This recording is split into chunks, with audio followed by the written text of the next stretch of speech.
Ram Ram everybody. स्वागत है सभी का वेदांत एकेडमी इंदौर और अंकुरन इंस्टीट्यूट के डिजिटल प्लेटफॉर्म पर। हम लोग बात करने वाले हैं आज साइंस के पेपर्स हम स्टार्ट कर रहे हैं। जो स्टूडेंट साइंस के प्रीवियस ईयर के क्वेश्चंस और उनके आसपास के क्वेश्चंस को लेकर परेशान हैं, उनका आज से कंप्लीट सॉल्यूशन बहुत जल्दी एक दिन में एक पेपर के साथ में, हम लगभग 7 पेपर हैं तो बहुत जल्दी वो सॉल्यूशन पूरा हो जाएगा। कोशिश करेंगे हम इस वीक में वो सॉल्यूशन पूरा हो जाएगा और आसपास के जितने भी क्वेश्चंस हैं हम सब कुछ कवर करके यहाँ पर चलेंगे। साथ में जो मैथ्स बैकग्राउंड के लोग हैं उनके टॉपिक भी यहाँ पर तैयार हो जाएंगे, उनके क्वेश्चंस भी आसपास के हैं यहाँ पर तैयार हो जाएंगे बायोलॉजी के क्वेश्चंस को छोड़कर। तो हम स्टार्ट करते हैं और आपको कहीं भटकने की ज़रूरत नहीं पड़ेगी। हम सभी क्वेश्चंस यहाँ पर अच्छे से डिस्कस कर लेंगे, चाहे वो बॉटनी के क्वेश्चन हो या जूलॉजी के क्वेश्चन हो, सभी क्वेश्चंस यहाँ डिस्कस कर लेंगे। आप लोगों के लेवल तक तो वो डिस्कस हो ही जाएंगे। चलते हैं, स्टार्ट करते हैं हम क्वेश्चंस। पहला क्वेश्चन हमारे पास ये साइंस का पेपर है। साइंस के 60 क्वेश्चंस हैं और 60 क्वेश्चंस में वही हम टेक्निक यूज़ करेंगे कि आधे क्वेश्चन हम इस सेशन में लेंगे, आधे क्वेश्चन हम दूसरा सेशन जो आज ही आ जाएगा उस सेशन में हम ले लेंगे। 2 सेशन में ले लेते हैं। स्टार्ट करते हैं। पहला क्वेश्चन हमें दे रहा है क्रिएटिव टीचिंग, एक रचनात्मक जो शिक्षण है विधि है, जैसे कि खगोल विज्ञान में पढ़ाना है, जीव विज्ञान में पढ़ाना है, भौतिक विज्ञान में पढ़ाना है, पृथ्वी विज्ञान में पढ़ाना है, आदि विषयों में पढ़ाना है। मनोरंजन के साथ विज्ञान की दुनिया में बच्चों को प्रवेश करवाना है। बच्चों को प्रवेश करवाना है किसके साथ में? मनोरंजन के साथ में। मनोरंजन क्या है?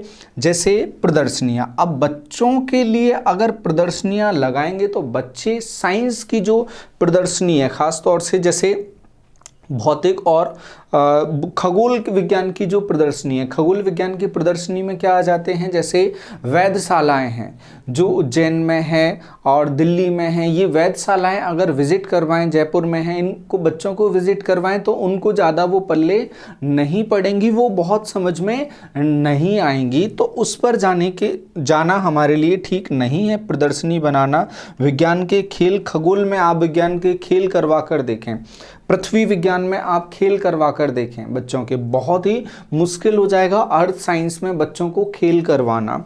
देन उसके बाद विज्ञान मेले में विजिट करना बच्चों के लिए, बच्चों के लेवल का, हायर सेकेंडरी लेवल पर जाना वो ठीक है, ग्रेजुएशन लेवल पर जाना विज्ञान मेले चल जाता है, लेकिन यहाँ बहुत मुश्किल हो जाएगा। विज्ञान के गीत बहुत आम बात है, बच्चे गीत की दुनिया में, कविताओं की दुनिया में बचपन से रहते हैं, तो बच्चों के लिए सबसे करीबी क्या हो जाएगा, सभी विषयों को बांधने के लिए हो जाएगा गीत, जिसमें आप जो चंदा मामा की कहानी वगैरह है वो सभी सुनाकर, धरती के अंदर की कहानी सभी सुनाकर आप उसे बांध सकते हैं। उसमें उसका मनोरंजन भी होगा। चंदा मामा हो जाएंगे, सूर्य कुछ हो जाएंगे, पृथ्वी कुछ हो जाएंगी, भूगर्भ कुछ हो जाएगा, भौतिक के जो नियम हैं वो सभी चीज़ें उसमें बांधी जा सकती हैं गीतों में। तो यहाँ सबसे बेस्ट ऑप्शन अपने लिए होगा साइंस सॉन्ग्स, विज्ञान गीत। अब चले हम आगे। Next question, cone of experience. Cone of experience जो दिया था एडगर डेल ने दिया था, cone of experience. Cone of experience में एडगर डेल ने हमें बताया था, हालांकि ये मैथ्स में हम डिस्कस कर चुके हैं लेकिन फिर से यहाँ पर बता देते हैं। एडगर डेल ने बताया था जो हमारा सीखना है, हम विजुअल से कितना सीखते हैं, देखकर कितना सीखते हैं, सुनकर कितना सीखते हैं, देखने और सुनकर किस तरह से सीखते हैं। तो यहाँ सबसे कम जो लिया है उनने वो लिया है सुनने से और सबसे ज़्यादा लिया है डूइंग से। करने से हम सबसे ज़्यादा सीखते हैं। ये एक्टिव मोड आती है, ये इनएक्टिव मोड आती है। तो एक्टिव मोड में जब हम चीज़ों को सुनकर, देखकर करते हैं, खुद करते हैं, तब वह हमें सबसे ज़्यादा याद रहती है और सबसे ज़्यादा उसी से सीखा जाता है। ये एडगर डेल ने एक मॉडल दिया था पूरा, उसमें परसेंटेज वाइज बताया था, काफ़ी अच्छा बड़ा सा मॉडल है वो। तो वो हम एडगर डेल का मॉडल अलग पढ़ लेंगे और हमें लगता है वो इंपॉर्टेंट है, उस पर क्वेश्चन पूछे जाते हैं, तो एडगर डेल का मॉडल हम अलग देख लेंगे। तो ये मॉडल किसके लिए था? ये था सीखने को लेकर, एक्सपीरियंस को लेकर। जो उसे एक्सपीरियंस हो रहा है वो कब तक उसे मेमोराइज रहेगा। तो सबसे ज़्यादा कौन सा मेमोराइज रहता है? डूइंग। और सबसे कम जिसे वो सुन रहा है, इसे इनएक्टिव मोड और इसे एक्टिव मोड कहा जाता है। इसलिए यहाँ पर तो बहुत ही सिंपल क्वेश्चन था। एडगर डेल यहाँ पर अपना आंसर हो जाएगा। कोन ऑफ एक्सपीरियंस किसने दिया? एडगर डेल ने। और क्वेश्चंस पूछे जा रहे हैं इसके, तो आप लोग ध्यान रखेंगे। विकासात्मक मनोविज्ञान निम्न को छोड़कर अन्य वैज्ञानिकों द्वारा अध्ययन किया जाता है। अब विकासात्मक मनोविज्ञान क्या होता है? विकासात्मक मनोविज्ञान होता है एक ऐसा विज्ञान जिसके अंतर्गत मनुष्य के जीवन क्रम की सभी घटनाओं, मनुष्य के जीवन क्रम में जिसमें विकास आ जाता है, जो संज्ञानात्मक विकास है वो आ जाता है, सभी चीज़ें जो चेंजेस उसकी लाइफ में हो रहे हैं वो आ जाते हैं। तो मनुष्य जीवन की सभी घटनाओं का, सभी चीज़ों का जिसमें अध्ययन किया जाता है उसे कहा जाता है डेवलपमेंट साइकोलॉजी, विकासात्मक मनोविज्ञान। तो वो मनुष्य से संबंधित होता है। अब यहाँ मानव विज्ञान बिल्कुल उसके अंदर आ जाएगा, एंथ्रोपोलॉजी बिल्कुल उसके अंदर आ जाएगा। देन उसके बाद जीव विज्ञान जीवों से संबंधित है, बायोलॉजी उसके अंदर आ जाएगा। देन उसके बाद फिजिशियंस, भौतिक विज्ञानी, भौतिक फिजिशियन का मतलब होता है जो शारीरिकी का अध्ययन करते हैं। फिजिशियन जैसे डॉक्टर्स जो होते हैं, जनरल जो बीमारियां, शरीर में जो जनरल बीमारियां होती हैं उनका जो डॉक्टर होता है उसको फिजिशियन कहा जाता है। तो यहाँ ये भौतिक विज्ञान से नहीं है, फिजिशियन मनुष्य से रिलेटेड वो ले रहा है। और यहाँ फिजिसिस्ट का मतलब होता है, भौतिकविद का मतलब होता है ऐसा व्यक्ति जो फिजिक्स की स्टडी करता है, उसे भौतिकविद या फिजिसिस्ट कहा जाता है। फिजिक्स की स्टडी करने वाले को फिजिसिस्ट कहा जाता है, भौतिकविद कहा जाता है। तो भौतिक विज्ञान उससे बिल्कुल अलग हो जाता है मानव से। तो ये तीनों किससे रिलेटेड हैं? मनुष्य जीवन से। और ये तीनों ये उससे अलग है। तो अपना आंसर होगा मनोविज्ञान को छोड़कर अन्य वैज्ञानिकों द्वारा अध्ययन किया जाता है, तो वो है भौतिकविद, जिसमें भौतिकी का अध्ययन किया जाता है। चले हम आगे। नेक्स्ट क्वेश्चन बोल रहा है लघुकालीन से दीर्घकालीन स्मृति में सूचना स्थानांतरित करने की एक विधि है। जो लघुकालीन मतलब शॉर्ट टर्म जो मेमोरी है उसको लॉन्ग टर्म में हम कैसे भेज सकते हैं, इसका क्या तरीका होता है? रियाज, डिके, पतन, डिलेइंग, विलंबता, चंकिंग। अब यहाँ पर जो रिहर्सल है, पूर्वाभ्यास है कि हम बार बार उसको क्या करें, रियाज करें उसका, तो वो क्या होगी, उसमें सटीकता आएगी और वो हमें लंबे समय तक, रियाज मतलब रिवीजन कहा जा सकता है रियाज को। तो रियाज करने से, वो पूर्वाभ्यास करने से वो हमें लंबे समय तक याद रहती है, जिसे हमने ज़्यादा से ज़्यादा बार रिपीट किया है। तो आपके बचपन में, आपकी लाइफ में जो चीज़ें आपने रिपीट की हैं वही आपके दिमाग में सबसे ज़्यादा रहती हैं, उन्हीं का प्रभाव काफ़ी लंबे समय तक बना रहता है। अब इसमें जो वर्ड हैं, जैसे पतन है, डिके मतलब है चीज़ों को क्षय होना या कम होते जाना, तो वो लंबे समय तक टिकेगी नहीं। विलंबता, डिले करना, लेट करना, ये भी बहुत टर्म जुड़ा हुआ नहीं है। एक टर्म आ जाता है फिर चंकिंग। चंकिंग को समझ लेते हैं, ये बड़ा अच्छा टर्म है चंकिंग। चंकिंग होता है और आप अपनी लाइफ में बहुत यूज़ करते हैं। काफ़ी सारी ऐसी चीज़ें हैं जो साइंस की हम अपनी लाइफ में यूज़ करते हैं, लेकिन उनके लिए जो टेक्निकल टर्म्स हैं वो ध्यान नहीं रखते। आपको बताते हैं चंकिंग क्या होता है। चंकिंग होता है किसी भी इंफॉर्मेशन को क्या करें हम, इंफॉर्मेशन को ब्रेक करें, इंफॉर्मेशन को ब्रेक कर लेते हैं और ब्रेक करके इंफॉर्मेशन को हम पार्ट्स में याद रखते हैं। पार्ट्स में हम क्या करते हैं, याद रखते हैं। एग्जाम्पल इसका लेते हैं। आपको अगर किसी का भी फ़ोन नंबर याद होगा, मोबाइल नंबर यदि आप याद करते हैं, तो उसे पूरे मोबाइल नंबर को आप एक साथ याद नहीं करते।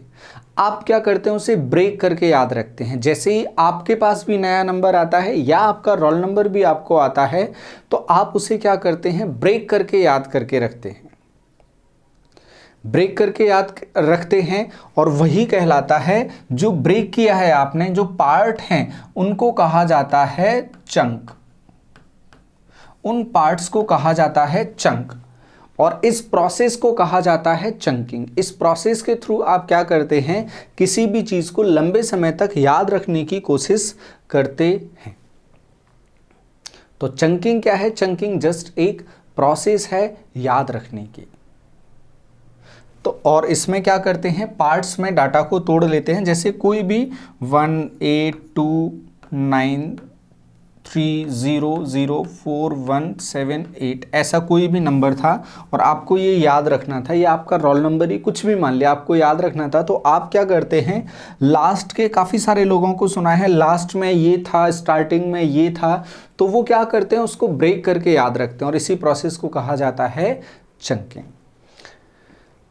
तो यहाँ लघुकालीन से दीर्घकालीन स्मृति में स्थानांतरित करना क्या होता है, पूर्वाभ्यास। और चंकिंग क्या है, एक तरीका है जिससे चीज़ों को याद रखा जाता है। आप अपनी मेमोरी में चीज़ों को डालने का जो बोल सकते जुगाड़, देसी जुगाड़ है कि हम ब्रेक करके उसे रखते हैं और इसे कहा जाता है चंकिंग। चलते हैं आगे हम। अब है अगला क्वेश्चन, भाषण की सबसे छोटी इकाई क्या होती है? Morpheme, word, syntax, phoneme. जो उच्चारण है, भाषण की जगह हम टर्म यूज करें, उच्चारण ज़्यादा बेहतर होगा। अब ये भाषा का प्रश्न यहाँ क्यों दिया है हमें नहीं पता है, ये व्यापम जाने। उच्चारण जो हम बोलते हैं उसकी सबसे छोटी इकाई होती है, उसे कहा जाता है फोनेम, स्वनिम।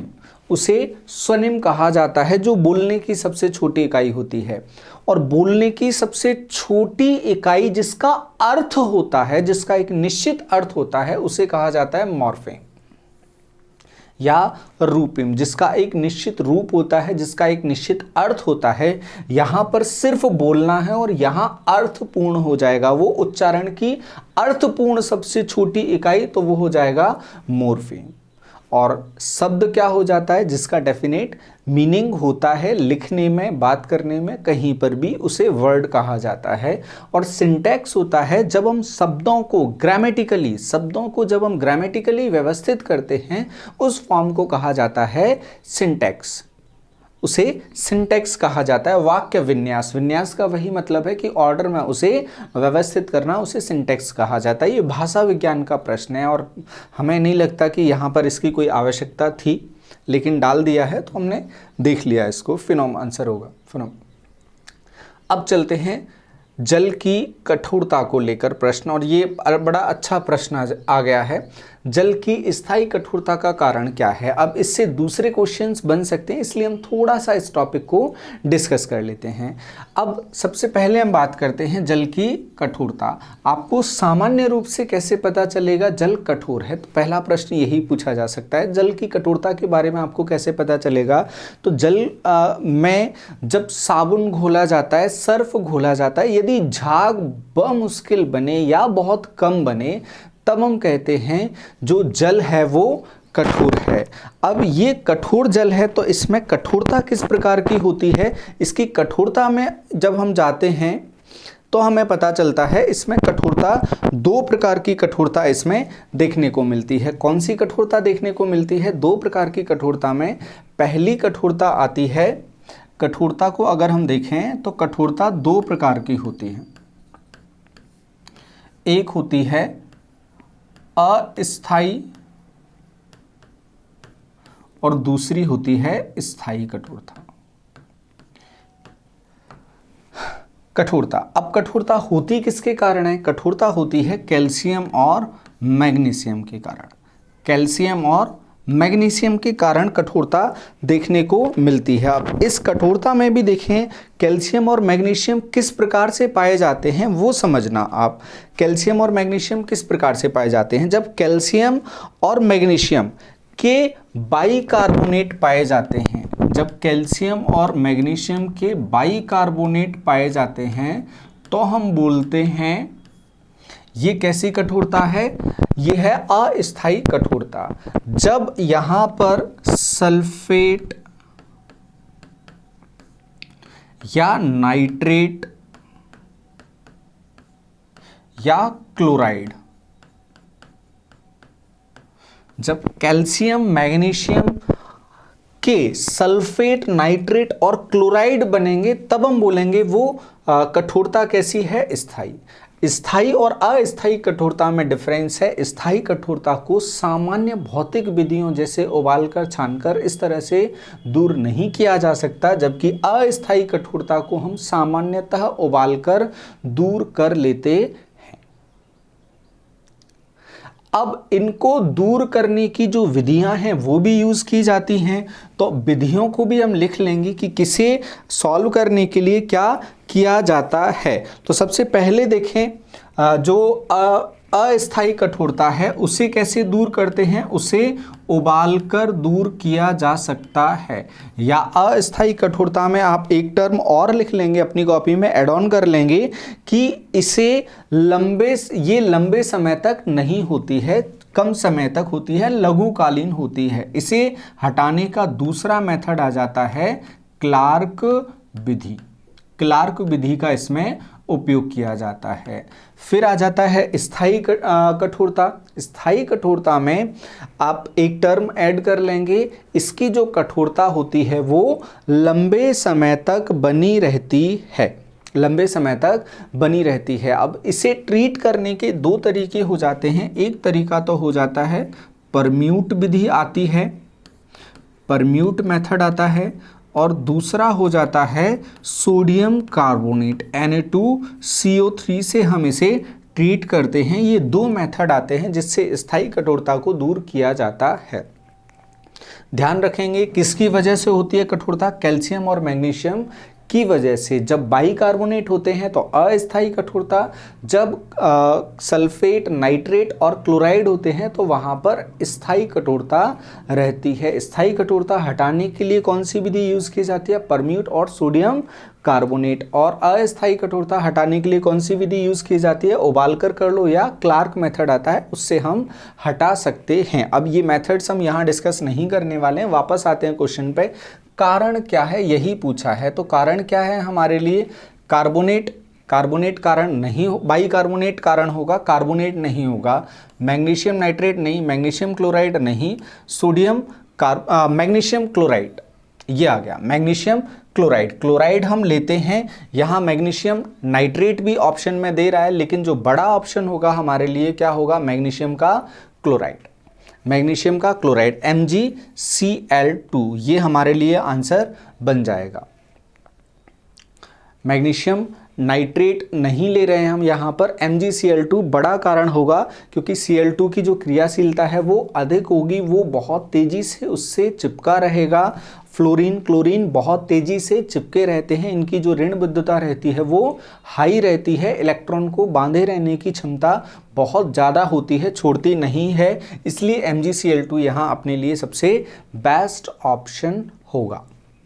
जनरली इसमें क्या लिया जाता है, जनरली इसमें लिया जाता है क्लोराइड और सल्फेट लिया जाता है। नाइट्रेट हमने लिया है, नाइट्रेट बहुत वीक मानकर चलते हैं, या सबसे लास्ट में हम इसे यूज़ करेंगे। सबसे पहले हम यूज़ किसको करेंगे टिक करने के लिए, सल्फेट और क्लोराइड को।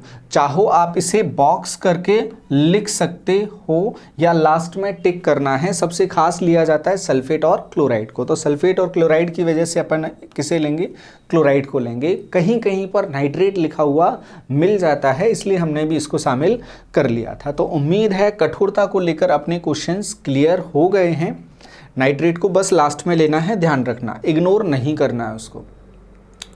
अगला क्वेश्चन हमसे क्या बोल रहा है, एक क्षैतिज समतल पर रखे निकाय। अब ये फोर्स का क्वेश्चन दे रहा है, न्यूमेरिकल है, बड़ा सिंपल सा न्यूमेरिकल ये लेकर चला है। सिंपल से न्यूमेरिकल में क्या लिया है वो देखते हैं हम। देखो इस न्यूमेरिकल में वो बोल रहा है एक क्षैतिज समतल पर रखे एक निकाय 20 न्यूटन, 30 न्यूटन और 50 न्यूटन के 3 फोर्स लग रहे हैं, जिसमें 20 और 50 के लेफ्ट की तरफ लग रहे हैं। हमने बना लिए 20 का और इसके साथ में प्लस करके बना लिया एक 50 न्यूटन का। ये 20 न्यूटन, ये 50 न्यूटन, ये दोनों किस तरफ जा रहे हैं, लेफ्ट की तरफ जा रहे हैं। इन्हीं से जुड़ा एक और लगा हुआ है 30 का है, 30 न्यूटन का।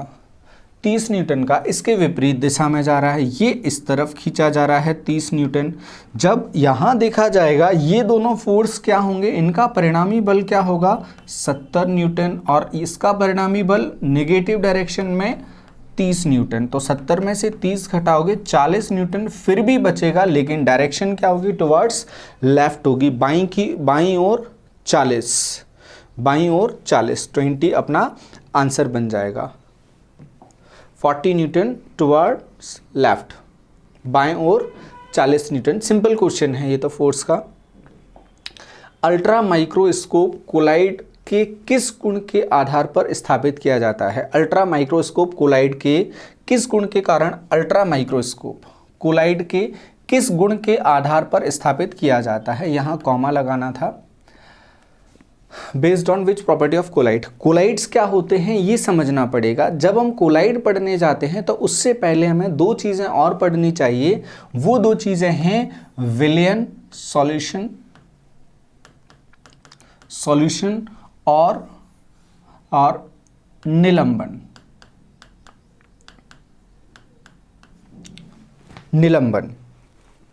विलियन और निलंबन क्या होते हैं?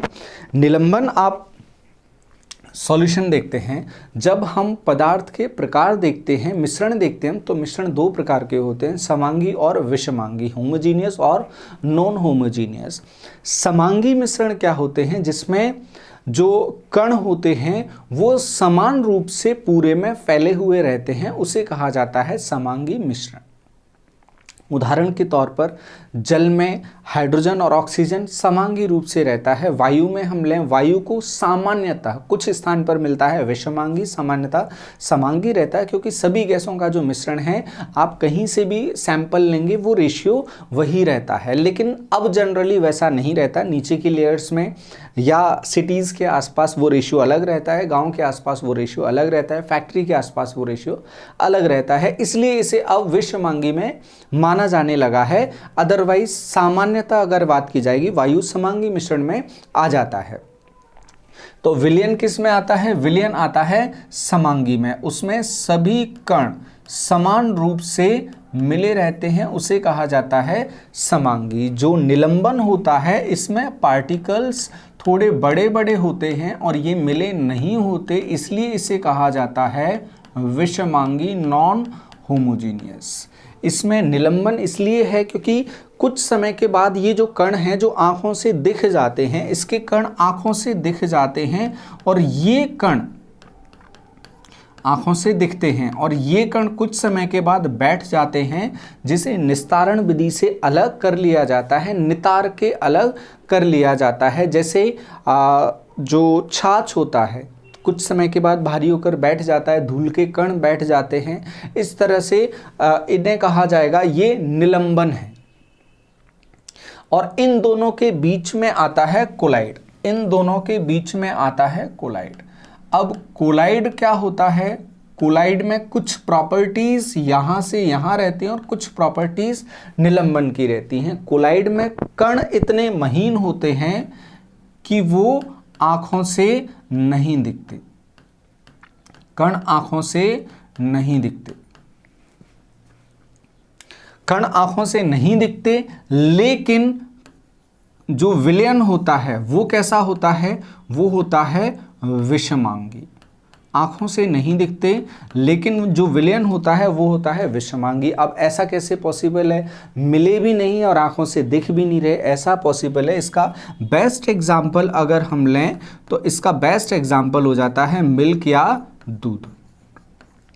दूध में क्या पाए जाते हैं? बसा के कण, बसा के कण पाए जाते हैं दूध में। फैट पार्टिकल्स पाए जाते हैं और इस फैट पार्टिकल का अच्छा जो गांव से बिलोंग करते हैं वो लोग समझते हैं, जब गांव से दूध वाले जाते हैं सामान्यतः ये देखने को मिलता है, तो वो क्या करते हैं पहले कहीं पर जाके सेंटर, किसी सेंटर पर या डेयरी वगैरह पर जाके अपने दूध से क्रीम निकलवाते हैं। तो वो जो फैट है वो निकाला जाता है। वो किस विधि से निकाला जाता है? वो निकाला जाता है अपकेंद्र बल से,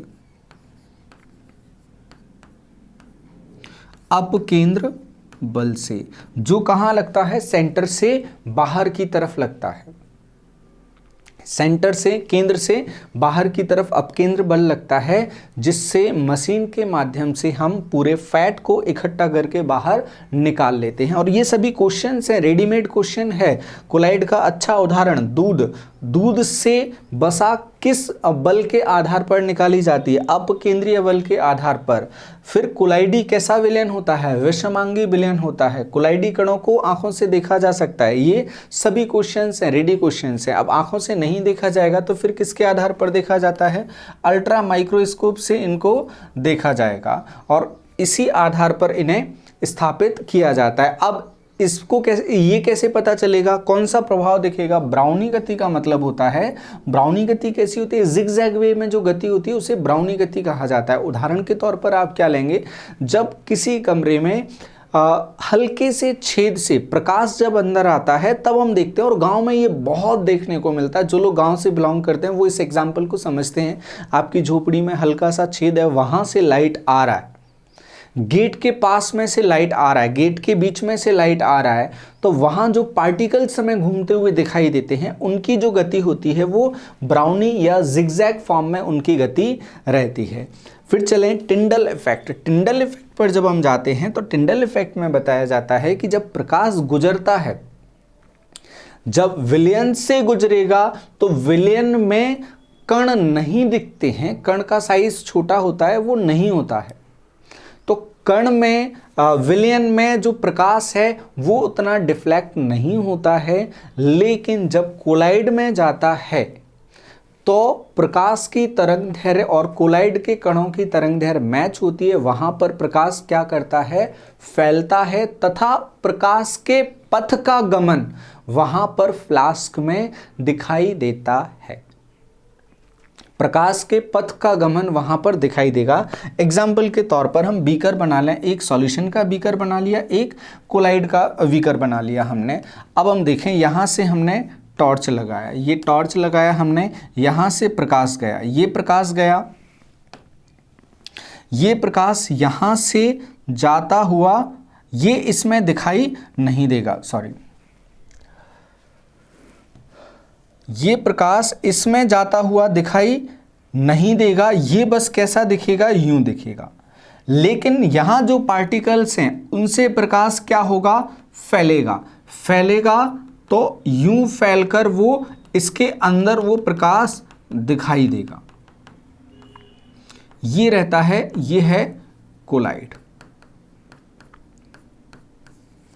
जो माइक्रोस्कोप है, अल्ट्रा माइक्रोस्कोप है, उसमें हम देखेंगे कि ये जो प्रकाश है इसका पाथ इसमें दिखाई दे रहा है और यही होता है टिंडल प्रभाव। ये प्रकाश फैल रहा है और इसमें उसका पाथ दिखाई दे रहा है, तो ये प्रभाव बताता है हमें कि ये क्या है? कोलाइड है, टिंडल प्रभाव। और जो कण होते हैं वो अल्ट्रा माइक्रोस्कोप से देखे जाते हैं। अब चलेंगे हम आगे, एकमात्र ऊष्मा स्थानांतरण का तरीका है जिसमें सामग्री माध्यम की आवश्यकता नहीं होती। संवहन में माध्यम की आवश्यकता होती है। वो बहके जो गर्मी है, हीट है, वो एक स्थान से दूसरे स्थान पर जाती है। जल आदि में संवहन देखने को मिलता है। Thermal pumping, heat pumping. Heat pumping में क्या किया जाता है? हीट पंपिंग को समझना, एक जगह है गर्म और एक जगह है ठंडी, ये ठंडी जगह है। अगर यहाँ पर हीट जनरेट हो रही है, हीट यहाँ पर जनरेट हो रही है, तो यहाँ से हीट को उठाया जाएगा और क्या किया जाएगा? इजेक्ट किया जाएगा, पंप किया जाएगा। कहाँ पर? गर्म स्थान पर, जिससे ठंडा स्थान ठंडा बना रहे, गर्म स्थान गर्म बना रहे। ऐसी प्रोसेस को कहा जाता है हीट पंपिंग। उठाकर हीट को लिया, कहीं पर इधर उधर नहीं फैलने दिया, उठाया और उसे सीधे पंप कर दिया या भेज दिया, उसे कहा जाता है हीट पंपिंग। उसमें किसी मीडियम की ज़रूरत नहीं पड़ेगी, सीधे उठा के भेजा ही जाएगा हीट को। कंडक्शन, चालन के लिए ज़रूरत पड़ती है, जैसे चिमटा एक तरफ गर्म करते हैं दूसरी तरफ गर्म हो जाता है।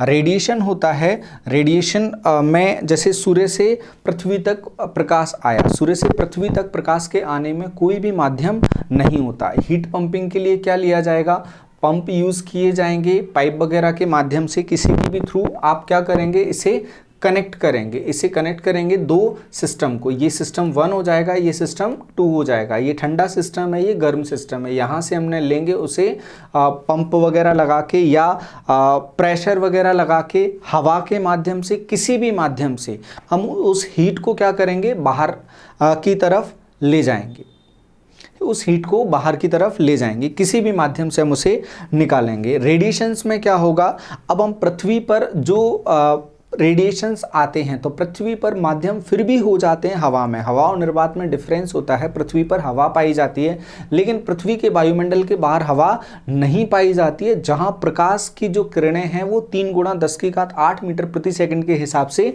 वहां पर चलती हैं। यहां पर आकर उनकी गति फिर भी कम हो जाती है, क्योंकि यहां जो माध्यम है वो सघन माध्यम है। तो प्रकाश के चलने के लिए, विकिरण के चलने के लिए माध्यम की आवश्यकता नहीं होती है। जहां माध्यम आ जाता है वहां प्रकाश की चाल कम हो जाती है। जैसे ठोस माध्यम यदि आ जाता है तो प्रकाश की जो चाल होती है या प्रकाश का जो गमन होता है, पथ होता है, वो वहां पर लगभग समाप्त हो जाता है। इसलिए प्रकाश या विकिरण एक ऐसा ऊर्जा का तरीका है जिसके एक स्थान से दूसरे स्थान पर जाने के लिए माध्यम की आवश्यकता नहीं होती है। इसमें समझाने वाला सिर्फ पंपिंग था, जो दो सिस्टम के बीच में काम करता है। किसी भी तरह से, किसी भी मीडियम से हम उस हीट को हटा दें, यहाँ ठंडक है उसे हम एब्जॉर्ब करके हटा दें, ये कहा जाता है पंपिंग। अब चलें अगला क्वेश्चन। यदि कंपन के आयाम को इसके प्रारंभिक मूल्य के 3 गुना तक बढ़ाया जाए तो कहानी क्या बनेगी। ये छोटा सा न्यूमेरिकल है, इसमें रिलेशन हमें याद होना चाहिए। रिलेशन कौन सा है, रिलेशन आता है, एक छोटा सा रिलेशन आता है। कंपन है, आयाम को इसके प्रारंभिक मूल्य के 3 गुना तक बढ़ा दिया तो ध्वनि की प्रबलता, ध्वनि की जो प्रबलता है, लाउडनेस है, तो लाउडनेस का रिलेशन होता है प्रोपोर्शनल टू जो कंपन है, वाइब्रेशंस हैं, वाइब्रेशंस एम्पलीट्यूड, वाइब्रेशन का जो एम्पलीट्यूड रहता है, मापक रहता है, उसके पावर 2 के बराबर। लाउडनेस को बोलेंगे ध्वनि की प्रबलता, किसके बराबर रहती है, वो रहती है कंपन के आयाम के वर्ग के बराबर। अब लाउडनेस पूछ रहा है हमें और इसे क्या कर रहा है, वो 3 गुना कर रहा है, 3 गुना कर रहा है, 3x, पहले x थी तो अब 3x कर रहा है, स्क्वायर करोगे तो क्या हो जाएगा, 9x स्क्वायर हो जाएगा, 9 गुना हो जाएगी पहले के, तो 9 गुना जहां दे रहा होगा वो अपना आंसर हो जाएगा। अपने वास्तविक मान का क्या हो जाएगा, ये 9 गुना हो जाएगा, अपने वास्तविक मान का 9 गुना, ये अपना आंसर बनेगा।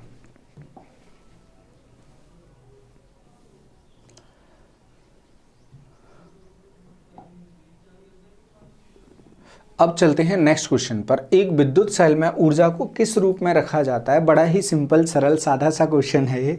विद्युत सेल में किस में रखा जाएगा, विद्युत सेल में रासायनिक ऊर्जा के रूप में रखा जाता है, केमिकल एनर्जी के फॉर्म में रखा जाता है। इलेक्ट्रोलाइट्स रहते हैं, आयन के रूप में रखा जाता है, एनोड और कैथोड लगाए जाते हैं। एनोड पर जो नेगेटिव चार्ज हैं वो जाके जमा होते हैं, कैथोड नेगेटिव रहता है, उस पर धनायन जाके जमा होते हैं। इस तरह से सर्किट पूरा होता है और सेल काम करने लगता है।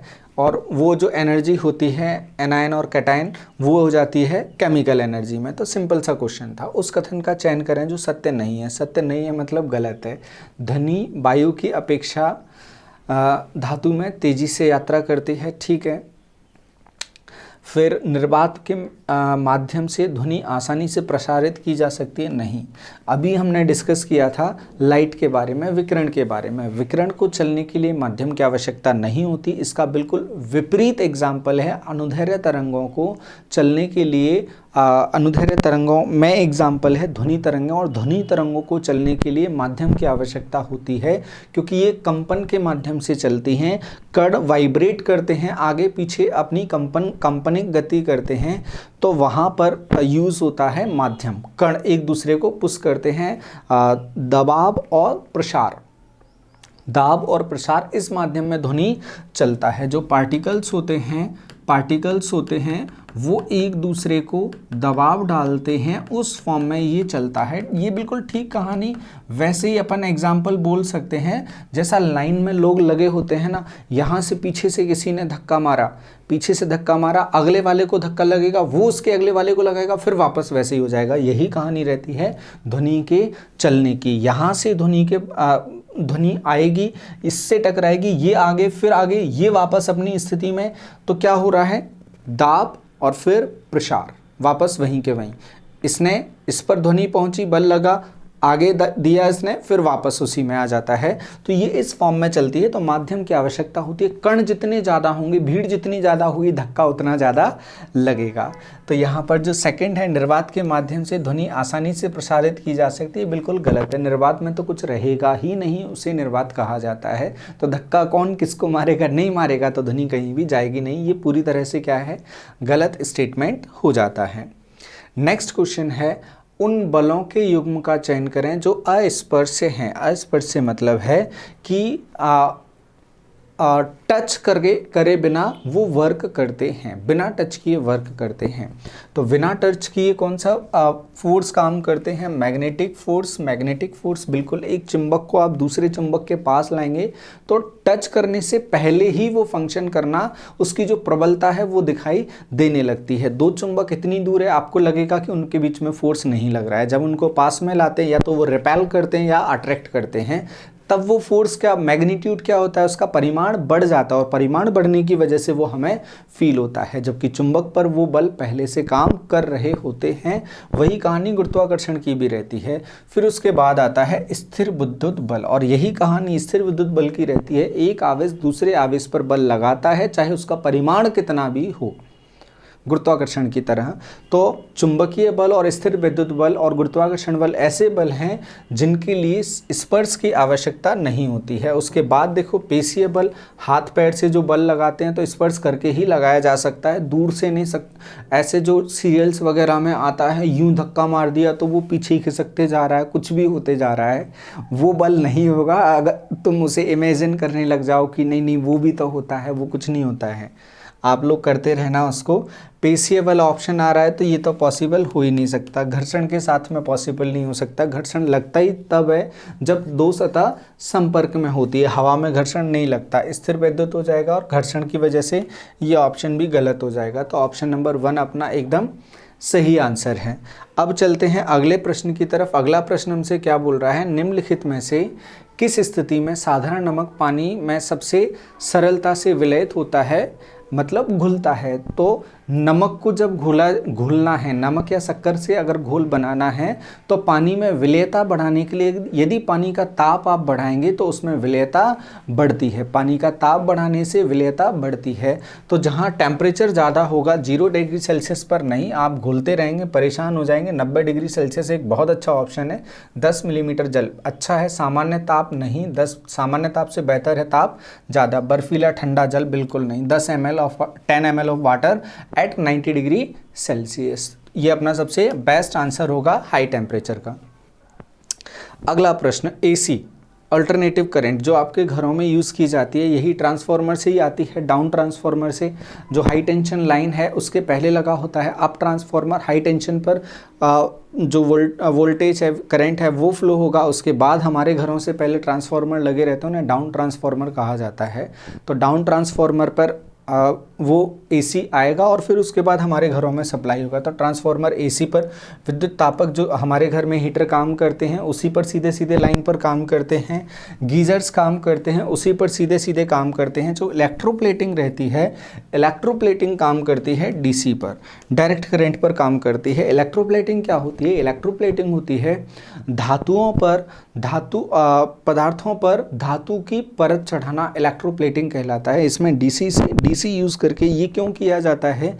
धातु की परत इसलिए चढ़ा दी जाती है, जैसे सोने की परत चढ़ाना है, चांदी की परत चढ़ाना है, तो ये जो प्रोसेस होती है इनको इलेक्ट्रोप्लेटिंग कहा जाता है। आपने कई बार रील्स वगैरह में देखा होगा, कुछ भी मेटल वगैरह लिया और उस पर आपने देखा होगा स्पार्क वगैरह आता है और यूं करके चीज़ें चलती हैं और आप देखते हैं उसके पीछे मेटल आते जाता है, उस पर कोटिंग होती जाती है। तो जो मेटल की कोटिंग होती है उसे कहा जाता है इलेक्ट्रोप्लेटिंग। अच्छा दिखने के लिए भी की जाती है और वो उसका जो एरोजन हो रहा है, क्षय हो रहा है, उसको बचाने के लिए भी की जाती है, उस पर परत चढ़ाई जाती है। चलते हैं हम आगे। विद्युत लेपन इसको कहा जाता है, इलेक्ट्रोप्लेटिंग। तो आंसर अपना क्या होगा इसमें? इलेक्ट्रोप्लेटिंग हो जाएगा। नेक्स्ट क्वेश्चन चलते हैं। जल वाष्प के द्रव में रूपांतरण की प्रक्रिया क्या कहलाती है? जल वाष्प की द्रव में बदलने की प्रक्रिया। एक इसका प्रैक्टिकल एग्जाम्पल, घरों का एग्जाम्पल ले लेते हैं। जब खाना बनाया जाता है, सब्जी के ऊपर थाली ढक दी जाती है, तब हम देखते हैं अगर जो रसे वाली सब्जी बनाई जाती है, पानी वाली सब्जी बनाई जाती है, हम गैस को तेज करते हैं तो उसमें से भाप निकलती है, वो क्या होती है? जल वाष्प होती है। और उस थाली पर जाकर वो किस फॉर्म में दिखती है? वो द्रव के फॉर्म में दिखती है। जब जल के कण बहुत पास पास में आ जाते हैं तो एडहेसिव फोर्स की वजह से, ससंजक बल की वजह से वो क्या करते हैं? चिपक जाते हैं और वो किस फॉर्म में दिखाई देते हैं? इस प्रोसेस को कहा जाता है संघनन। तो भाप से संघनित होकर किस फॉर्म में दिख रहा है? जल के रूप में दिख रहा है, तो इसे कहा जाएगा संघनन, कंडेंसेशन। और इसका एग्जाम्पल अकेला वो नहीं है, बरसात इसका सबसे अच्छा एग्जाम्पल माना जाता है। सामान्यतः जो बरसात होती है वो संघनन के माध्यम से होती है। भारत जैसे देश में जहाँ समुद्र के आसपास या जहाँ पर पानी है वहाँ गर्मी बढ़ने की वजह से समुद्र का पानी या जो वाटर सोर्स है उसका पानी क्या होता है? वेपराइज होता है, भाप के रूप में ऊपर जाता है। और जहाँ हवाएं जाकर जहाँ पर दबाव बना देती हैं उस भाप पर, वो भाप क्या होती है? वो भाप संघनित होती है, उसका एरिया, वॉल्यूम कम होता है। वॉल्यूम कम होने की वजह से वो जो छोटी छोटी बूंदें हैं आपस में चिपक जाती हैं और वो भारी होकर नीचे आ जाती हैं, उन्हें कहा जाता है बरसात। तो बरसात भी किस वजह से होती है? कंडेंसेशन की वजह से होती है। एक टर्म इसमें है जिस पर क्वेश्चन पूछा जा सकता है, सब्लिमेशन, ऊर्ध्वपातन। ऊर्ध्वपातन क्या होता है? ठोस से सीधे गैस में बदलने की प्रक्रिया को ऊर्ध्वपातन कहा जाता है। ऊर्ध्वपातन किस में यूज़ होता है? ऊर्ध्वपातन यूज़ होता है कपूर में और नैप्थलीन में। कपूर और नैप्थलीन के जो प्योरीफिकेशन है उसके लिए यूज़ किया जाता है सब्लिमेशन। ठोस से सीधे गैस में परिवर्तन को कहा जाता है ऊर्ध्वपातन या सब्लिमेशन। चलते हैं नेक्स्ट क्वेश्चन। बरसात के मौसम में बारिश का पानी मिट्टी के विभिन्न परतों से गुजरते हुए पृथ्वी की गहराई में चला जाता है। बारिश के पानी से मिट्टी के रिसाव के दौरान निम्नलिखित में से कौन सी प्रक्रिया घटित नहीं होती है? पानी गिरा तो कौन सी प्रक्रिया नहीं होगी? तो पानी गिरने पर सबसे पहले ऑप्शन दे रहा है फिल्ट्रेशन।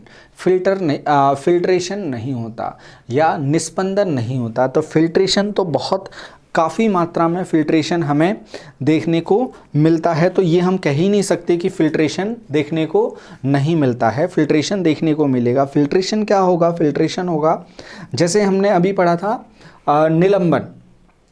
निलंबन पढ़ा था, तो फिल्ट्रेशन भी लगभग वैसी ही कहानी चलती है कि जो पार्टिकल्स होते हैं वो क्या करते हैं? नीचे बैठना स्टार्ट कर देते हैं। निस्पंदन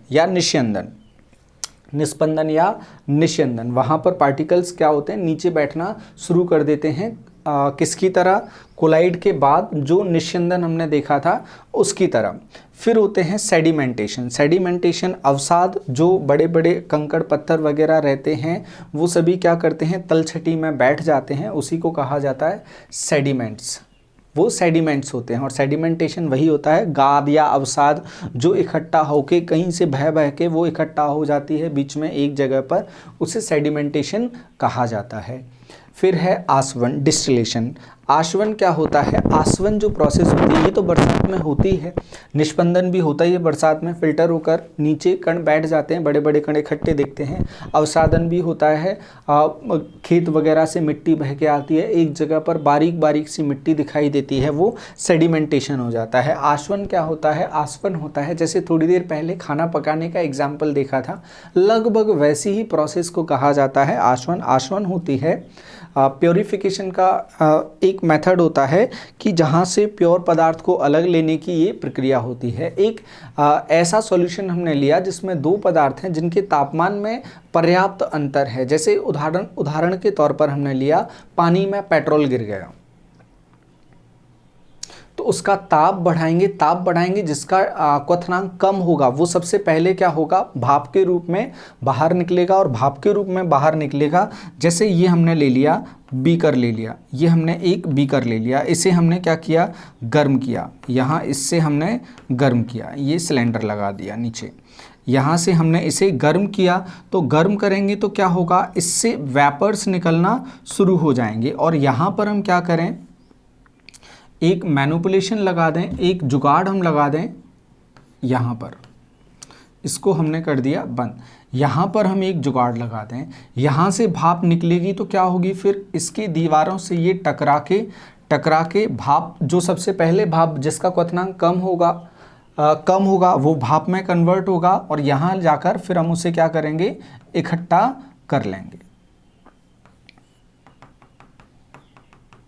यहाँ गर्म किया तो दो पदार्थ जिनके क्वथनांक में डिफरेंस अच्छा खासा रहता है, उन्हें गर्म करके अलग करने की जो प्रक्रिया होती है उसे कहा जाता है डिस्टिलेशन या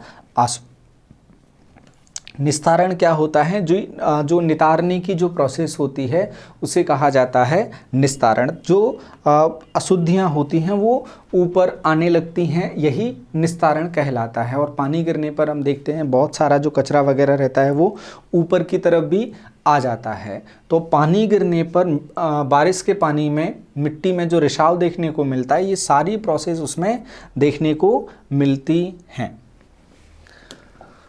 सिर्फ क्या नहीं देखने को मिलता, जो गर्म करने का है ये तो बिल्कुल ही अलग प्रोसेस आ जाती है। बस वर्ड्स तो मैं पता होना चाहिए थे, ये आपको यहाँ पर ध्यान रखना है।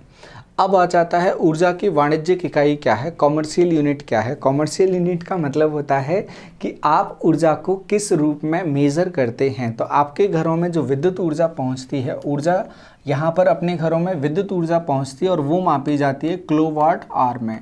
1 किलोवाट आवर जो होता है उसे कहा जाता है 1 किलोवाट घंटे को कहा जाता है एक यूनिट। जो इलेक्ट्रिक यूनिट होती है, विद्युत जो यूनिट होती है वो 1 किलोवाट आवर होती है। और क्या यूनिट यूज़ की जाती है? जूल यूज़ की जाती है, जूल भी इकाई है। और अर्ग हो जाती है CGS, और जूल हो जाता है इसका SI मात्रक। और इसमें क्या पूछा जा सकता है आपसे? एक अर्ग में कितना जूल होता है, ये क्वेश्चन पूछा जा सकता है। एक अर्ग में कितना जूल होता है? 10⁻⁻7 जूल होता है, ये क्वेश्चन आपसे पूछा जा सकता है। और क्या इकाई होती है? जूल हो जाएगा, अर्ग हो जाएगा, कैलोरी हो जाएगा, ये भी ऊर्जा होती है। आपने कितनी कैलोरी बर्न की या कितनी ऊर्जा ख़त्म की। तो एक कैलोरी में कितना जूल हो जाएगा? तो 1 calorie is equal to 4.187 joule हो जाता है, 1.487 जूल हो जाता है। अब इसका देख लिया तो फिर हम किसका देख लें? अब हम देख लेते हैं किलोवाट आवर का। तो 1 किलोवाट आवर में 3.6 इंटू 10⁻6 जूल हो जाते हैं। और ये क्वेश्चन 1 किलोवाट आवर का, ये क्वेश्चन स्टेट सर्विस में पूछा गया और कई सारी जगह पर पूछा जाता है। आप बस मेंटली इनके लिए तैयार रहें, कोई भी कन्वर्जन आपसे पूछा जा सकता है ऊर्जा का। तो हमें जितने क्वेश्चंस लगे उतने क्वेश्चन हमने आपको बता दिए हैं। ये ऊर्जा के क्वेश्चंस आपसे पूछे जा सकते थे, सारी इकाई भी आपको बता दी है। अब चलते हैं, अगला क्वेश्चन क्या है, निम्नलिखित में से कौन सी सतह ऊष्मा विकिरण के संपर्क में आने पर कम से कम ऊर्जा को अवशोषित करती हैं। और ये आपको बचपन से पढ़ाया जाता है। ब्लैक कलर सभी कलर्स को एब्जॉर्ब करता है क्योंकि वहाँ पर कोई भी कलर नहीं बचता।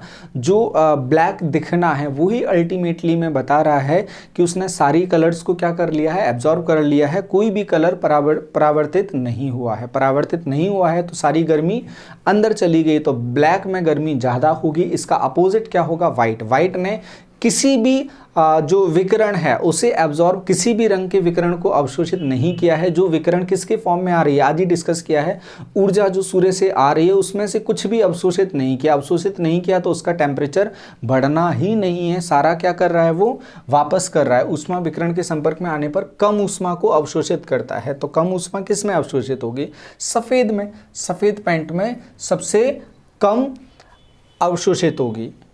ये सफ़ेद अपना आंसर बन जाएगा। इसलिए गर्मियों में सफ़ेद कपड़े पहनने की सलाह दी जाती है।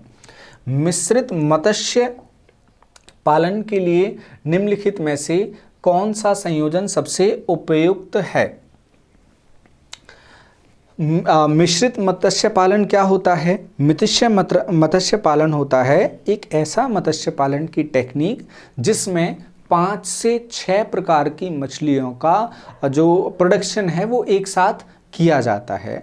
अब बात आती है इनके फीडिंग की, इनको खाना खिलाने की, उसी पर बेस्ड ये क्वेश्चन है। 5 से 6 प्रकार की स्पीसीज को एक साथ प्रोडक्शन करना, उसमें इनके फीडिंग के लिए जो सिस्टम रहता है वो 3 सिस्टम रहते हैं फीडिंग के लिए।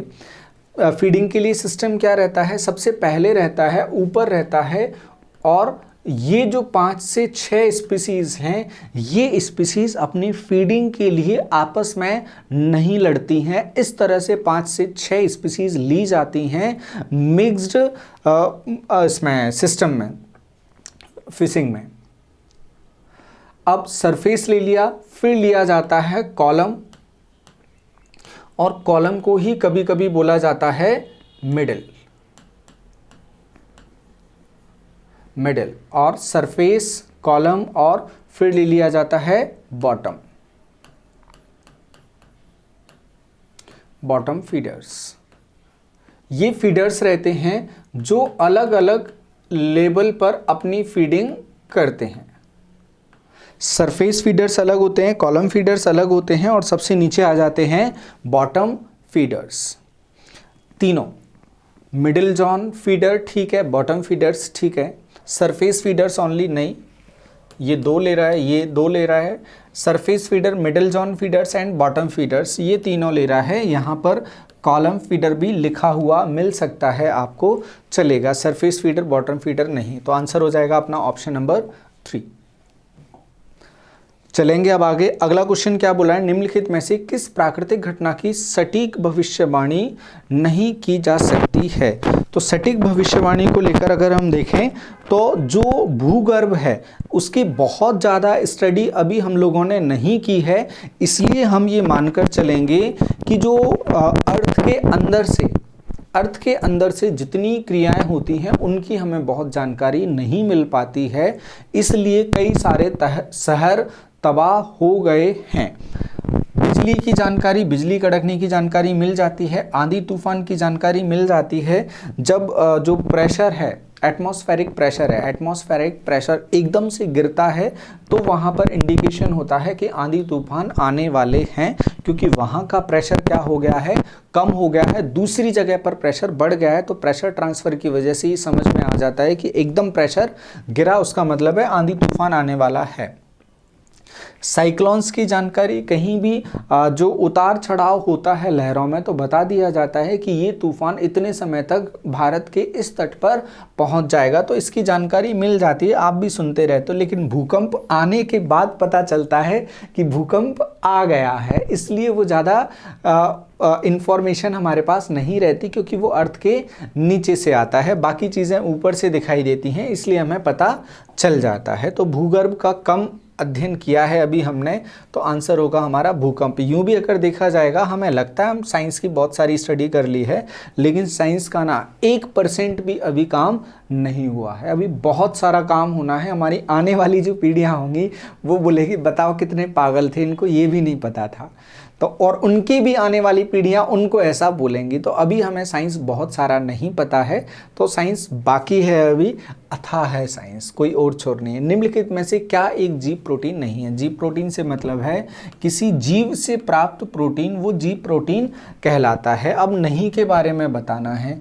जैसे ऊन किससे मिलता है? भेड़ वगैरह से ऊन प्राप्त होता है हमें। रेशम कीट से, सिल्क वॉर्म से हमें प्राप्त होता है। दूध जानवरों से, गाय, भैंस, बकरी आदि से प्राप्त होता है।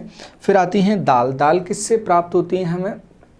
जो फल हैं पके हुए, तोड़ने के बाद वो मृत अवस्था में रहते हैं, उनसे हमें प्राप्त होती है। हालांकि दाल भी हमें जो फसल होती है उससे प्राप्त होती है, उन्हें भी जीव की श्रेणी में लिया जाता है। लेकिन बेस्ट जो ऑप्शन है हमारे पास वो क्या है? दाल। इसे जीव से प्राप्त प्रोटीन में शामिल नहीं किया जाता है।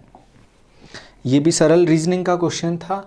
अगला प्रश्न क्या है? निम्नलिखित में से ध्वनि से संबंधित नहीं है। ध्वनि की आवृत्ति होती है, ध्वनि माइक्रोफोन्स होते हैं, जो फ़ोन में बोलने के लिए जो काम आता है वो होता है माइक्रोफोन। जो कान पर होता है जिससे आवाज़ आती है वो होता है स्पीकर। ये स्पीकर होता है, ये माइक्रोफोन होता है, माइक्रोफोन है। फिर आता है मायोपिया यहाँ पर टर्म ले लिया है ज़बरदस्ती। मायोपिया यूज़ होता है ऑप्टिक्स में, ये ऑप्टिक्स का टर्म है, टेक्निकल टर्म है ऑप्टिक्स का। मायोपिया का मतलब होता है निकट दृष्टि दोष। निकट दृष्टि दोष क्या होता है? निकट दृष्टि दोष होता है जहाँ निकट का ही दोष हो, बस निकट का ही दिखाई दे, दूर का नहीं दिखाई दे। दूर का क्यों दिखाई नहीं दे? दूर का इसलिए दिखाई नहीं दे कि दूर के ऑब्जेक्ट से जो प्रकाश किरण आ रही है, जो आँख का रेटिना है, वो उसके पहले ही आके मिल जा रही हैं, उसके पहले ही आके मिल जा रही हैं। वो रेटिना पर या पर्दे पर नहीं पहुंच पा रही हैं, पर्दे पर नहीं पहुंच पा रही हैं, इसलिए उसमें निकट का दिखाई दे रहा है, दूर का नहीं। तो सिर्फ निकट की दिखाई देने की वजह से इसे निकट दोष कह दिया जाता है। अब हमें क्या चाहिए? हमें चाहिए कि हम इसको क्या करें? रेटिना तक लेकर आएँ। तो हम यहाँ क्या करें? यहाँ पर हम अवतल लेंस का यूज़ करते हैं। तो अवतल लेंस का काम होता है अपसरित करना, किरणों को फैलाना। तो ये किरणों को फैलाएगा और किरणें फैलेंगी तो फिर क्या होगा? ये कहाँ पहुँचेंगी? ये पहुँचेंगी सीधे हमारे आँख के रेटिना पर। आँख के रेटिना पर पहुँचेंगी तो हमारा जो सॉल्यूशन है वो हो जाएगा।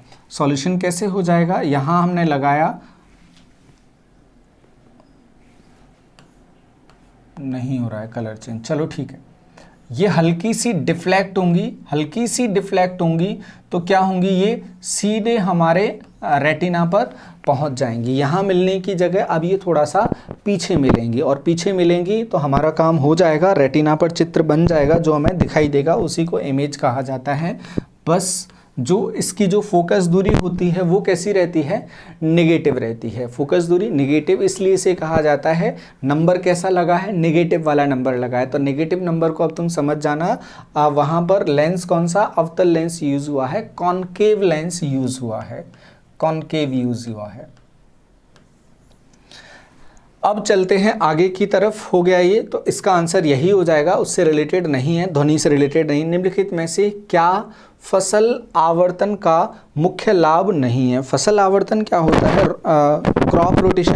क्रॉप रोटेशन होता है। फसल करने में कृषकों को ये सलाह दी जाती है कि आप एक फसल के साथ एक ही फसल लगातार ना करें, जिससे क्या होता है, जो खेत में मृदा में जो न्यूट्रिएंट्स पाए जाते हैं, 16 तरह के न्यूट्रिएंट्स माने जाते हैं फसल के लिए, 16-17 तरह के, कहीं 16 मिलता है कहीं 17 मिलता है, 17 मानकर चलते हैं। उनमें से सबसे खास जो न्यूट्रिएंट्स होते हैं वो होते हैं NPK, नाइट्रोजन, फास्फोरस और पोटास। ये मुख्य न्यूट्रिएंट्स माने जाते हैं। इसके अलावा भी और सारे न्यूट्रिएंट्स होते हैं। तो ये न्यूट्रिएंट्स का क्या होगा? किसी फसल में कुछ न्यूट्रिएंट ज़्यादा यूज़ होता है, किसी फसल में कुछ न्यूट्रिएंट ज़्यादा यूज़ होता है। तो किसानों को सलाह दी जाती है कि आप एक ही न्यूट्रिएंट को क्या एक्सट्रैक्ट नहीं करो, क्योंकि खेती में क्या होता है, जब हम खेती करते हैं तो वहाँ से हम मृदा से वो न्यूट्रिएंट ले लेते हैं, मृदा को वो वापस नहीं होता। तो जो न्यूट्रिशन सिस्टम होता है एग्रीकल्चर का, वो लीक्ड माना जाता है। एग्रीकल्चर का जो सिस्टम होता है वो लीक होता है, क्योंकि न्यूट्रिएंट क्या होते हैं, बह जाते हैं फसल से। अगर हम उसमें चक्रण ना करें, चक्रण करेंगे तो जो नेचुरल प्रोसेस है कि वो न्यूट्रिएंट की जो पूर्ति है कुछ फसल के कचरे से जैविक तरीके से वो अपनी पूर्ति कर लेती है। अगर हम उसे उतना टाइम नहीं देंगे, ज़मीन को हम खाली नहीं छोड़ेंगे, चक्रण उसमें नहीं करेंगे, तो न्यूट्रिएंट्स का बड़ा लॉस हमें देखने को मिलेगा। इसलिए सलाह दी जाती है कि जो रोटेशन है, क्रॉप रोटेशन है, वो हमें उपयोग में लाना चाहिए। अब हम देखते हैं एडिशनल यूज ऑफ फर्टिलाइजेशन। उर्वरकों का अतिरिक्त उपयोग हमें डेफिनेटली करना पड़ेगा, क्योंकि अभी आपको क्या समझाया, जैसे मान लिया हमने आयरन है और चने में आयरन पाया जाता है। अब लगातार चना करेंगे तो उस सॉइल में जो आयरन है वो नहीं बचेगा और आपको समझ में ही नहीं आएगा कि अब ये क्यों नहीं हो रहा है, क्योंकि उसमें आयरन का कमी हो गया। जिंक कम देखने को मिलता है। आपने फसल लगातार एक ही फसल करते जा रहे हैं जिसमें जिंक पाया जाता है और पता चला जिंक नहीं है, तो आप परेशान हो रहे हैं। तो हमें फिर क्या करना पड़ेगा, हमें ये देखना पड़ेगा फसल में किस चीज़ की कमी और उसे फर्टिलाइज़र के तौर पर फिर हमें डालना पड़ेगा। तो उर्वरकों का अतिरिक्त उपयोग हमें उसमें करना पड़ेगा। ये उसका लाभ नहीं है, ये उसकी क्या हो जाती है, हानि के तौर पर हो जाती है। मृदा उत्पादकता का संरक्षण होगा, बिल्कुल होगा क्रॉप रोटेशन से, अभी आपको बताया है। खरपतवार नियंत्रण होती है जो वीडीसाइड्स होते हैं क्रॉप के साथ में, फसल के साथ में अन्य जो उत्पाद होते हैं, उत्पाद तो नहीं बोलेंगे हम, जो प्रोडक्ट भी नहीं बोल सकते, प्रोडक्ट तो उत्पाद ही होता है। जो दूसरी चीज़ें उगती हैं, जैसे आपने लगाया गेहूं के साथ में हम देखते हैं कई प्रकार के चारा, बेल वगैरह ये सब लगाते हैं। तो जो फसल के अतिरिक्त चीज़ें हैं, अवांछित जो प्रोडक्शन है उसे कहा जाता है वीडिंग, और इसके लिए खेतों में की जाती है निराई। 1 महीने के अंदर ही खेत में निराई कर दी जाती है बीज डालने पर। तो अगर हम रोटेशन यूज़ कर रहे हैं तो रोटेशन यूज़ करने से जो फसल होती है, एक फसल होती है, फिर दूसरी होती है, फिर तीसरी होती है, तो फसलों की ये प्रकृति होती है कि वो अपने साथ में दूसरे जो वीड्स होते हैं, वीडीसाइड्स होते हैं, उनको होने देते हैं, हर किसी को नहीं होने देते। जैसे कोई व्यक्ति रह रहा है तो उस व्यक्ति के आसपास अच्छे व्यक्ति या कैसे व्यक्ति रहेंगे, प्रभावशाली जो व्यक्ति होता है वो डिसाइड करता है। तो प्रभावशाली फसल, गेहूं फसल डिसाइड करेगी कि उनके साथ में कौन से वीड्स हो पाएंगे, कौन से नहीं। अगर तुमने गेहूं लगातार किया तो वो जो वीड है, जो घास है, वो बहुत प्रभावशाली होगी और वो खास तौर पर वहाँ देखने को मिलेगी। लेकिन आप रोटेशन करोगे तो जो वीडिंग है, जो बेकार होने वाले पौधे हैं, उनको पता ही नहीं चलेगा कि किसको होना है। पता चला चना एक वीडिंग को मार रहा है, वीडिंग 1 है उसको मार रहा है, फिर पता चला आपने गेहूं कर दिया, वो दूसरे को मार रहा है, फिर पता चला आपने धान कर दिया, फिर पता चला गन्ना कर दिया, फिर पता चला आपने सोयाबीन कर दिया। तो ये वीडिंग को समझ में ही नहीं आएगा कि किसके साथ में रहना है। तो वीडिंग अपने आप क्या होती जाएगी, वहाँ पर कम होती जाएगी। उपज में वृद्धि, निश्चित रूप से उपज में वृद्धि होगी, क्योंकि वहाँ पर जो न्यूट्रिशन है जिसे हम लीक बोल रहे हैं, वो क्या हो जाएगा, वो पार्शियली लीक हो जाएगा, पार्शियली होगा, क्योंकि जो लीक हुआ है उसकी पूर्ति लगातार होती जाएगी। और यही रीज़न है कि खेतों को खाली छोड़ने को कहा जाता है। उम्मीद है ये क्वेश्चन भी आपको, क्रॉप रोटेशन भी समझ आ गया होगा। अब चलते हैं हम आगे। अधातुओं में अनुचित भौतिक गुण का चयन करें। अधातुओं के भौतिक गुणों को छोड़कर तुम धातुओं के भौतिक गुण जो तुम्हें पता है उससे ये आंसर आराम से टिक हो जाएगा। धातुओं के भौतिक गुण के विपरीत जो नहीं हो, घनत्व कम होता है, धातुओं का अधिक होता है, मतलब इसका कम होगा। धातु ध्वनिक नहीं होती, धातुएं ध्वनिक होती हैं, ये ध्वनिक नहीं होंगे, ठीक है। प्रकृति में भंगुर होते हैं, टूट जाते हैं जल्दी, टूटते हैं। भंगुर का मतलब होता है एकदम से कुरकुरे फॉर्म में जो होते हैं उन्हें भंगुर कहा जाता है, क्रिस्पी कहा जाता है। प्रकृति में भंगुर होते हैं, जो धातुएं होती हैं वो भंगुर नहीं होती हैं। तो ये क्या होंगे, भंगुर होंगे।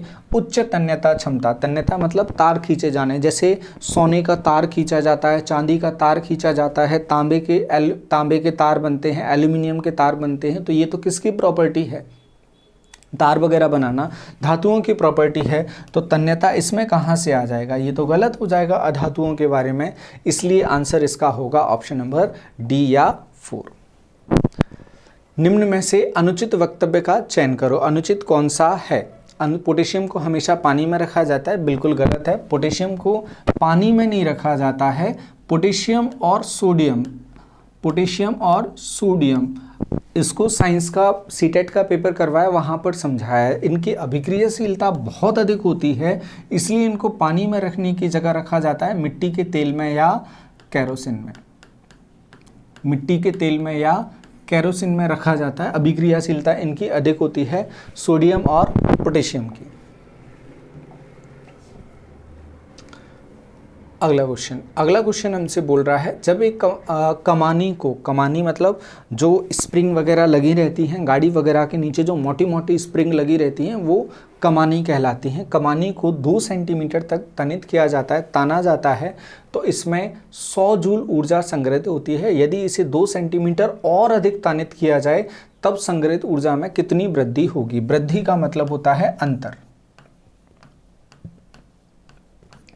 वृद्धि या कमी का मतलब होता है अंतर, और ये सेंटेंस हम बोलते ही रहते हैं, हमेशा बोलते हैं। अंतर बताना है। पहले कितनी है? 100 है, अब कितनी बढ़ गई ये बताना है। अब हम देखें ऊर्जा होती कितनी है स्प्रिंग के अंदर, ऊर्जा कितनी होती है, तो जो एनर्जी है स्प्रिंग के अंदर होती है वो होती है 1/2 dx²। 1/2 dx²। x क्या है? x है प्रसार, स्प्रिंग में प्रसार, एक्सपेंशन, प्रसार, स्प्रिंग में प्रसार। ये d कांस्टेंट है या k ले लो, कुछ भी ले लो, k ले लो, k कांस्टेंट है, k ले लो। अब लिख दिया तो लिख दिया, d ले लिया, ये कांस्टेंट है। अब एनर्जी कितना बन रहा है फर्स्ट केस में। अब यहाँ ध्यान रखना है स्टैंडर्ड किस में लिया जाता है, इसमें लास्ट क्वेश्चन ही 30वां क्वेश्चन है। जो डिस्टेंस है या जो लेंथ है, दूरी है, उसकी इकाई ली जाती है मीटर में। तो यहाँ मैं किस में लेना पड़ेगा? मीटर में। लेकिन दे किस में रहा है? सेंटीमीटर में। सेंटीमीटर में दे रहा है तो हम इसे मीटर में चेंज कर देंगे। ये कितना हो जाएगा मीटर में? 0.02 मीटर। 0.02 मीटर। साइंस के स्टूडेंट हैं, उम्मीद है इतना समझ सकते हैं आप। 1 मीटर बराबर 100 सेंटीमीटर होता है, 100 से भाग लगा देंगे 0.02 आ जाएगा। 100 जूल ऊर्जा मिल रहा है बराबर 1/2, फिर इसके बाद ये कांस्टेंट आ जाएगा, ये आ जाएगा 0.02 का स्क्वायर, 0.02 का स्क्वायर। ये कितना हो जाएगा? ये 100 200 हो जाएगा, ये हो जाएगा d, ये हो जाएगा 0.0004। ये यहाँ से ये हटाए गए, नीचे आ जाएंगे 4 जीरो, 4 जीरो नीचे आ जाएंगे। 2 से इसको काटोगे, 2 बार कटेगा, 2 से इसको काटोगे, ये कितना आ जाएगा? 50। ये यहाँ जाएगा तो d बराबर क्या आ जाएगा? 5 × 10⁵ ये आ गया कांस्टेंट। ये कांस्टेंट आ गया। कांस्टेंट का यूनिट अपन नहीं निकाल रहे हैं, जूल यहाँ पर आ जाएगा, ये x² जूल पर मीटर स्क्वायर यूनिट आ जाएगा, लेकिन कोई मतलब ही नहीं है हमारे लिए जूल पर मीटर स्क्वायर लिखना कांस्टेंट की यूनिट। तो d आ जाएगा 5 × 10⁵। ये 5 × 10⁵ आया कांस्टेंट। अब हमसे क्या बोल रहा है? फिर से 2 सेंटीमीटर खींच दिया। अब फिर से 2 सेंटीमीटर खींच दोगे तो क्या होगा? एनर्जी इज इक्वल टू, वापस से वही रिलेशन अपन लगाते हैं, energy is equal to ½ dx²। Energy हमें निकालना है, half as it is. d कितना आ गया? 5 × 10⁵, और ये कितना हो गया अब? 0.04। भाई 2 तो पहले से ही खिंचा हुआ था, 2 तो पहले से था, 2 सेंटीमीटर और खींच दिया, 2 सेंटीमीटर और अधिक तनित किया, मतलब कितना हो गया टोटल? 4 सेंटीमीटर। अब 4 सेंटीमीटर स्प्रिंग को खींचा है, अब उसके अंदर एनर्जी देखनी है, तो इसे सॉल्व हम करेंगे। ये हो जाएगा 1/2 5 × 10⁵ 5 × 10⁵ इंटू 0.0016 अपॉन, ये हटाया, ये 4 जीरो आ गए, 4 जीरो हटा दिए, 5 जीरो में से 1 जीरो बचा, 2 से इसको काटा, ये कितना बचा? 10 को नहीं काटते अपन, 16 को काटते हैं, ये बचा 8, 8 पंजे 40 और 1 जीरो पहले से था, तो एनर्जी कितनी आ गई 400 जूल। अब स्प्रिंग में एनर्जी कितनी है 400 जूल एनर्जी, और पहले कितनी एनर्जी थी 100 जूल। जब 2 सेंटीमीटर खींचा था तो 100 से कितनी बढ़ गई, 100 से कितनी बढ़ गई 300 जूल एनर्जी उसके अंदर बढ़ गई। तो 300 जूल एनर्जी उसके अंदर बढ़ गई। देखो ऑप्शन में पहले ही ऑप्शन 400 दे रहा था, तो उसके झांसे में नहीं आना है हमें, जो चेंज है अंतर है वो बताना है हमें। तो चेंज कितना है 300 जूल का चेंज है। आप इसको कॉपी कर लेंगे। नेक्स्ट क्वेश्चन हमसे बोल रहा है निम्नलिखित विकल्पों में से विद्युत शक्ति के लिए सही संबंध कौन सा है। पावर का रिलेशन क्या होता है, पावर का रिलेशन जो एक्चुअली में होता है P is equal to VI, voltage into current, voltage into current, ये विद्युत पावर का रिलेशन होता है। लेकिन हमें पता है ओम्स लॉ क्या बोलता है, V is equal to IR या I is equal to V upon R।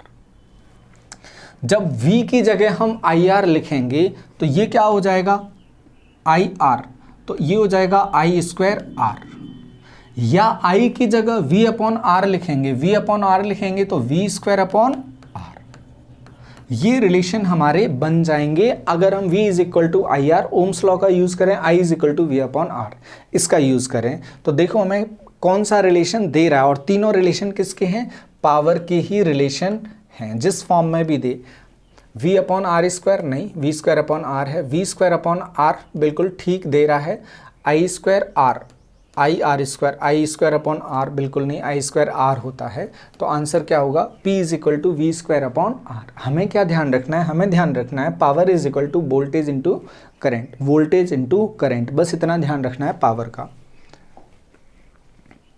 अब चलें आगे। अगला प्रश्न हमसे क्या बोल रहा है, अगला प्रश्न हमसे बोल रहा है घ्राण सूचक ऑल्फैक्टरी इंडिकेटर। ऑल्फैक्टरी इंडिकेटर्स होते हैं ये नेचुरल इंडिकेटर्स इनको कहा जाता है, ऐसे इंडिकेटर्स जिनमें जिनको अम्ल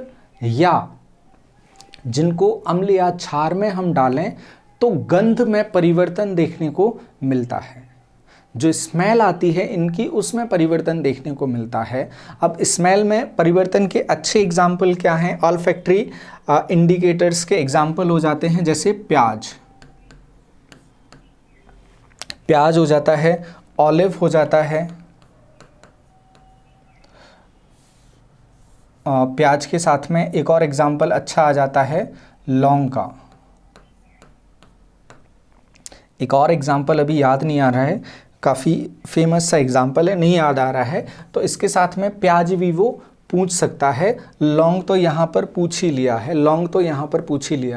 लौंग, ये हो जाता है इसका एग्जाम्पल। तो ऑल्फैक्टरी इंडिकेटर्स क्या होते हैं, स्मेल में जो चेंज शो करते हैं एसिड या बेस में डालने पर, अम्ल या क्षार में मिलाने पर जो सुगंध में, गंध में जिनमें परिवर्तन आ जाता है उन्हें कहा जाता है ऑल्फैक्टरी इंडिकेटर्स। ठीक है, एक एग्जाम्पल याद नहीं आ रहा है, आइसक्रीम आती है उसकी उस फ्लेवर की, प्याज, लौंग और हाँ वेनिला। एक और एग्जाम्पल ऐड कर लेना, वेनिला आइसक्रीम से वो याद रहेगा। और ये जो याद करना है ना बंच के फॉर्म में, और यही आपको बताया था ये चंकिंग है, इस तरह से इन्हें याद रखा जाता है खाने का। फिर उसके बाद जो देने के लिए यूज़ किए जाते हैं, लौंग वगैरह दी जाती है स्वास्थ्य वगैरह के लिए, तो खाने के लिए, स्वास्थ्य के लिए और आइसक्रीम के लिए, इस तरह से याद रखा था जोड़कर, तो वो चंकिंग होती है। बंच के उसके फॉर्म में, पार्ट्स के फॉर्म में याद रखना।